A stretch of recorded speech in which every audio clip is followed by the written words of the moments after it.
चिनासिन वाखे घोटकी खां अफ़सोसनाक ख़बरूं। घोटकी वेझो 3 मासूम नीगर तालाब में विंजदे बुॾी फोत थी विया आहिनि।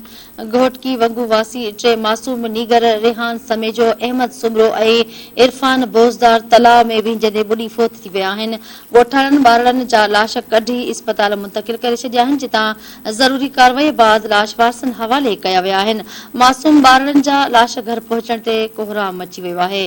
इंतहाई अफ़सोसनाक ख़बर अव्हां खे ॾेई रहिया आहियूं। घोटकी वेझो 3 मासूम नीगर तालाब में विंजदे बुॾी फोत थी विया आहिनि। ॻोठ वंगू वासी 3 मासूम नीगर रेहान समेजो, अहमद सुमरो ऐं इरफान बोज़दार तालाब में विंजदे बुॾी फोत थी विया आहिनि। ॻोठाणनि पारां ॿारनि जा लाश कढी इस्पताल मुंतक़िल कया विया आहिनि, जितां ज़रूरी कार्रवाई बाद वारसनि हवाले कया विया। मासूम ॿारनि जा लाश घर पहुचण ते कोहराम मची वियो।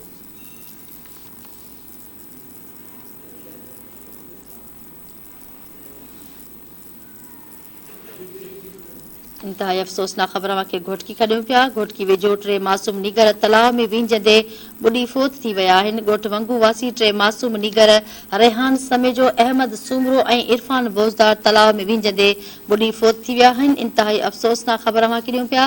ॻोठाणनि पारां ॿारनि जा लाश कढाए इस्पताल मुंतक़िल कया विया आहिनि, जितां ज़रूरी कार्रवाई बाद लाश वारसनि हवाले कया विया आहिनि।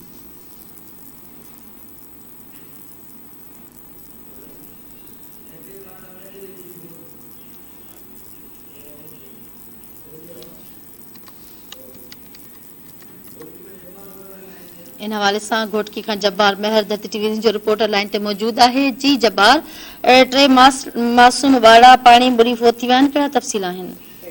जी फौजिया, अव्हांखे ॿुधंदो रहां त घोटकी वेझो मीरपुर माथिरे थाणे जी हद ॻोठ वंगो में 3 मासूम ॿार रेहान समेजो, अहमद सुमरो, इरफान बोज़दार ॻोठ जे तालाब में वेंदड़ दौरान बुॾी फोत थी आहे, जंहिंखे जेको आहे ॻोठाणनि जंहिंजा लाश कढाए मीरपुर माथिरो इस्पताल पहुचाया, जंहिंखां पोइ लाश ज़रूरी कार्रवाई खां पोइ वारसनि हवाले कया विया।